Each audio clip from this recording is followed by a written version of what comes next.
Un des soucis que je rencontre aujourd'hui avec les entrepreneurs, c'est l'attachement au résultat.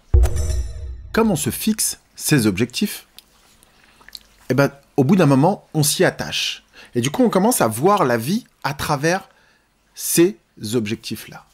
Donc c'est très bien de poser des objectifs, puisque les objectifs sont là pour nous faire avancer. Et d'ailleurs, l'objectif en lui-même, c'est un peu comme la carotte. C'est-à-dire, c'est ce qui va nous permettre d'avancer et de déclencher à l'intérieur de nous des émotions et aussi des neurotransmetteurs qui vont nous dire d'aller chercher justement cette réussite. Le neurotransmetteur en question, ça va être par exemple de la dopamine. La dopamine, c'est ce qu'on utilise intérieurement lorsqu'on est en attente de quelque chose. Donc on a cette envie de toucher et d'attraper et de savoir ce qu'il y a derrière. Donc il y a ce moteur-là, par exemple, là peut-être que vous vous posez la question, pourquoi il y a un blanc? Le fait d'attendre suffisamment va susciter chez vous quelque chose. Et vous pouvez attendre de plus en plus. Et ce qui se passe, il y a un deuxième facteur qui se met en place, c'est le circuit de la récompense. Le circuit de la récompense, dans votre cerveau, très rapidement, ce qui se passe, c'est que vous allez fixer un objectif et quand vous l'avez atteint, ça va libérer à l'intérieur de vous beaucoup d'hormones qui vont vous faire du bien. Comme quoi vous avez réussi. Et c'est là où on passe d'un niveau à un autre niveau qui est tout simplement le succès. Et vous allez avoir cette récompense. Beaucoup d'entrepreneurs sont liés à cette hormone et vont chercher, vont avoir cette notion d'aller chercher ce succès et pour l'atteindre. Vous avez la même chose, c'est les commerciaux. Certains commerciaux vont être tout le temps attirés par le succès. Une fois que je signe ce contrat-là, je vais avoir ma prime. Donc il y a cette récompense qui arrive.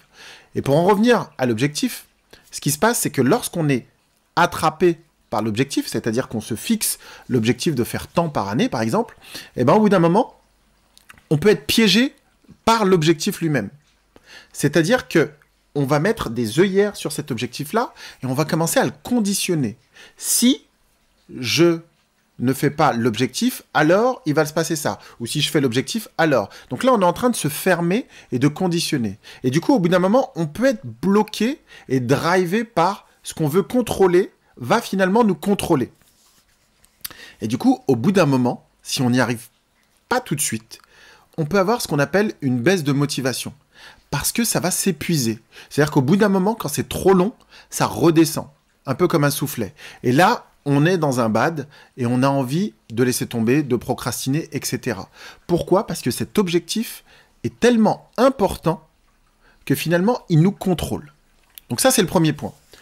Le deuxième, c'est que la vie, elle est cyclique.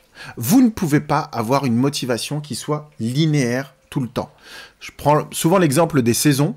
Vous avez des saisons qui sont là justement pour donner un cycle. Et au bout d'un moment, le cycle va vous imposer de lâcher prise. Un pommier, il y a une période pendant laquelle il va y avoir des pommes qui vont être à disposition. Et au bout d'un moment, lorsque les pommes sont mûres, elles vont tomber. Tout simplement lâcher prise. Pourquoi? Pour que le cycle se remette en place et qu'on repasse par une phase d'hiver, puis un printemps, ça bourgeonne, et puis les fruits reviennent. Parce qu'on sait très bien que ces fruits-là, si vous ne les lâchez pas, si le pommier ne le lâche pas, elles vont finalement empoisonner l'arbre en lui-même. Donc ce n'est pas possible. La nature est tellement bien faite qu'il y a ce cycle. Et dans ce cycle-là, c'est-à-dire que des fois dans les objectifs, il faut aussi savoir lâcher pour pouvoir mieux reprendre. Donc votre attention, vous allez la mettre sur l'objectif, ça c'est parfait, mais de temps en temps, il va falloir brouiller un peu votre cerveau, lâcher prise sur l'objectif pour relâcher et pour pouvoir avancer. Et il y a aussi un point qui est très intéressant.